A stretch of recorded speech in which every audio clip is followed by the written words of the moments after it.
Thank you, Sue. Thank you. Holly Walker. Thank you, Mr. Chair. I'm pleased to take a call on part one of this bill, and in my call I'd like to address in particular the impact of the sanctions regime outlined in the part on the dependent children of the young parents that the bill talks about.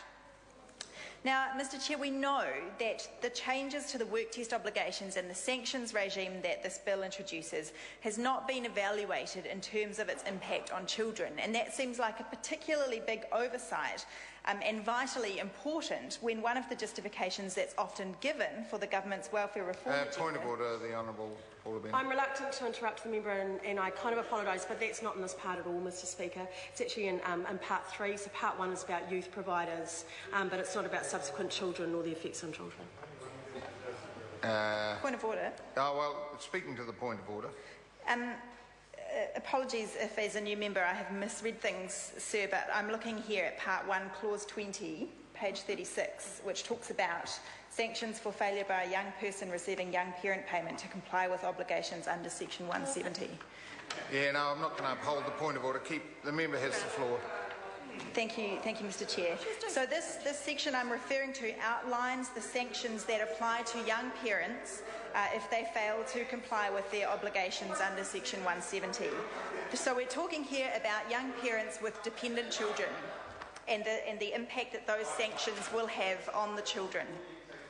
And as I was saying, Mr. Chair, I'm concerned that no child impact assessment or analysis of these sanctions has been done on the impact to determine the impact on children, because we often hear that the justification required for these reforms, or for this particular part of the reforms, is to improve the outcomes for children of benefit-reliant households and children who have parents who are young sole parents.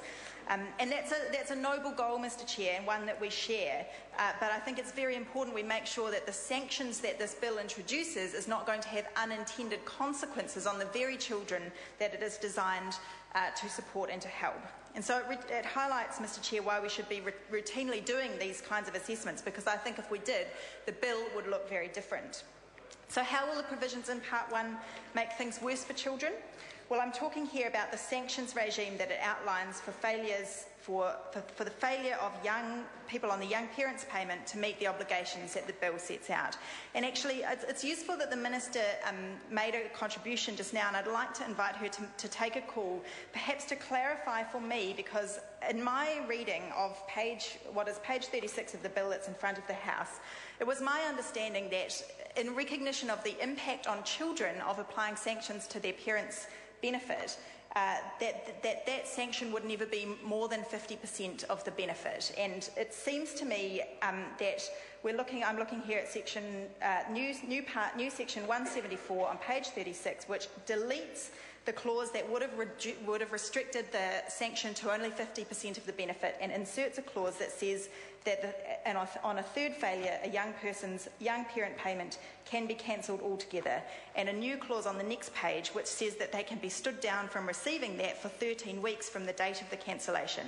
Now, I'd like to ask the Minister to explain why it looks like this. It may not be as sinister as it appears, Mr. Chair, but to me that is very concerning, because that could have huge implications for young children for children whose parents are young parents and receiving the young parent payment, because that could result in them losing their income altogether and certainly be unable to supply food, pay rent, pay for the power bill, and supply the basics of life for their children, which is so important. And it's ironic because the obligations that they are being tested against and their failure to comply with are things that are supposedly there for the benefit of their children, like enrolling them in a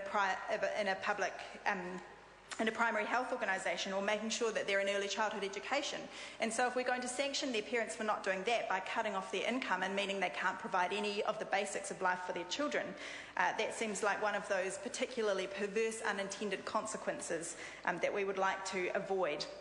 Mr. Chair, even if my reading of these clauses I've just outlined is incorrect and it's only a 50% sanction, I still have some very serious concerns about the impact that this will have on children, because because, Mr Chair, as we know, it's not a dream lifestyle living on a benefit. It's not a huge amount of money for young parents on the DPB or the new young parent payment, and cutting that by 50% will make it extremely difficult for them to meet the needs of their children or to supply the essentials that we know are so crucial for children's outcomes, you know, the basics of a warm, healthy home, enough to eat, shoes to wear when they go to school. If their parents' benefit has been sanctioned by even 50%, I have extreme concerns about what this will mean for the ability of their children to have their basic needs met.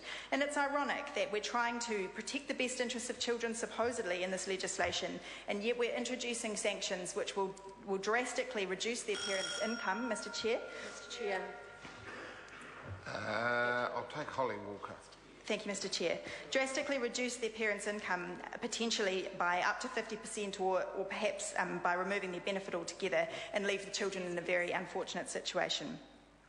I want to address briefly my colleague Jan Logie's supplementary order paper, which has been ruled out of order, and the government has chosen to use its financial veto on it, which is interesting actually, because we heard Pesita Sam Lotuinga talk about the investment approach in his contribution just now, and this seems to me like the prime example of an investment approach which could be taken by reinstating the training incentive allowance for those who are studying for sole parents and other beneficiaries who are just studying for degree level courses, because we know that people who receive the training incentive allowance and study degree level courses move off the benefit up to 6 months earlier than those who don't.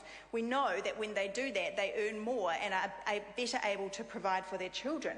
We know that a mother's education is the single best indicator of child outcomes in terms of health, education and other economic and social indicators through that child's life.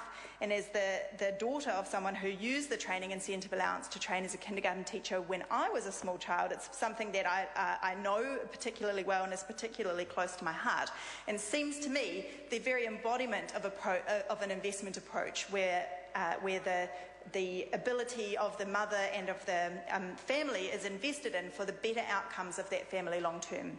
So if the government wanted an opportunity to take the investment approach, then this supplementary order paper from my colleague Jan Logie here was the prime opportunity for them to do so, and it's very interesting and disappointing to see that they've chosen to use that financial veto to rule it out of order, and suggest perhaps that they must have been nervous that it might actually pass. So, Mr Chair, I'll end my contribution there and invite the Minister, please, if she could, to clarify that situation, but reiterate that whether it's a 100% sanction or a 50% sanction, the impact on children is what has not been analysed in this debate and what has not been analysed in relation to this bill, and what should, by rights, be at the primacy of our consideration of this legislation. I'm going to take Jacinda Ardern. Thank you.